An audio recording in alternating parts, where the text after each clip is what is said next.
Department wants to prioritize COVID-19 testing to symptomatic patients and vulnerable groups as Filipinos rush to get tested in the face of a surge in cases. Health Undersecretary Maria Rosario Vergera on Wednesday, January 12 says this is because senior citizens and persons with comorbidities can be provided with different medicines and antivirals within the first 5 days of their symptoms. She says screening of health workers, also a vulnerable group, also ensures the healthcare system capacity is adequate. The Health Department doesn't recommend testing for asymptomatic close contacts.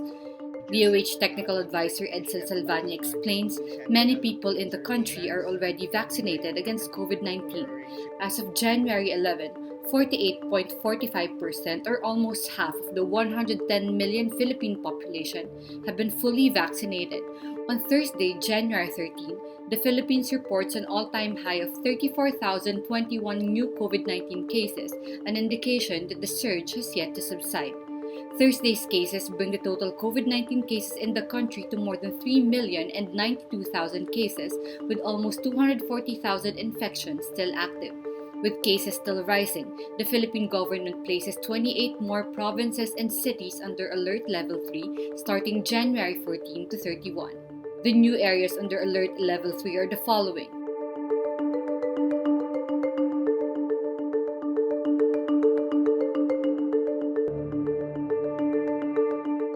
In related news, the Commission on Human Rights opposes the decision of the Transportation Department to ban unvaccinated individuals from using public transportation. The CHR urges the DOTR to review the ban, saying it effectively restricts the exercise and enjoyment of fundamental rights. Former cabinet members and officials of former President Fidel Ramos endorsed Leni Robredo in the 2022 elections. In a statement Thursday, January 13, 23 of Ramos's former officials say Robredo espouses the same leadership qualities as Ramos, who led the Philippines from 1992 to 1998. The move is in contrast to Ramos's decision in 2016 to support Rodrigo Duterte for president. Former presidential assistant Benjamin De Leon tells Rappler Ramos thought Duterte was okay at first, but eventually became disillusioned with the leadership for the rest of the term. The former officials say the 2022 elections are a critical crossroads for the country, and the Philippines needs to elect a leader who will lead Filipinos into the positive path. They then urge Filipinos to also support Robredo's presidential bid, pledging their wholehearted commitment to help campaign for her.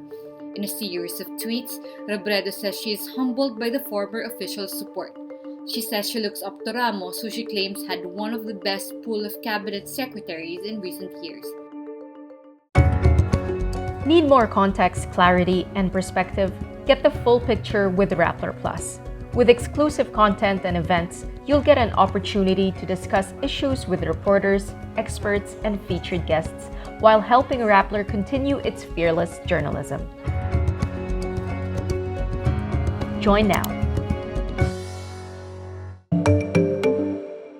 Documents obtained by Rappler show presidential aspirant Bongbong Marcos continues to evade a multi-million-dollar contempt judgment issued by a United States court in 1995. This is in connection with a human rights class suit against his father, the late dictator Ferdinand Marcos. The amount involved for continuous contempt already reached $353 million in 2011. This is equivalent to about 18 billion pesos. The contempt judgment specifically names Bongbong and his mother Imelda as representatives of the late dictator's estate. The U.S. Court of Appeals 9th Circuit affirmed this in October 2012, saying the contempt judgment is properly enforceable by Celsa Hilao. Hilao is the mother of student activist Leliosa Hilao, who was tortured and killed during martial law. Celsa Hilao is the lead in the historic class suit against the late dictator. In August 2019, a new judge, Derek Watson, extended the judgment on contempt to January 25, 2031, or 9 years from now. Bongbong enjoys high voter preference in recent surveys despite his family's long list of controversies. The presidential aspirant continues to deny any wrongdoing by his father. Philippine weightlifter and Olympic gold medalist Hidilyn Diaz tests positive for COVID-19. In an Instagram post Wednesday, Diaz tells the public about her condition and urges everyone to remain cautious and observe health protocols. Diaz advocates vaccination and recently received her booster shot. Diaz will be competing in the 2024 Paris Olympics. She is expected to see action in the Southeast Asian Games in Hanoi, Vietnam this year. Actress Nadine Lustre goes Instagram official with her long-rumored boyfriend, Christophe Barriou. Nadine on Wednesday posts a photo of her and Christophe looking into each other's eyes and smiling cheek to cheek. The photos appear to have been taken on New Year's Day with a hint of fireworks in the background and the couple holding champagne glasses. Nadine and Christophe were first rumored to be dating in August. In December, Nadine joined Christophe in Siargao to help in relief operations for Typhoon Odette. Meanwhile, Hollywood couple Jason Momoa and Lisa Bonet split up after 4 years of marriage. They had been together as a couple since 2005. Momoa posts on Instagram a joint statement sharing family news. Momoa says they decided to share this news so they could move forward with dignity and honesty. Momoa and Bonet have 2 children. In an episode of James Corden's The Late Late Show in 2017, Momoa said he's had a crush on Bonet since he was 8 years old after seeing her on the 1980 series The Cosby Show.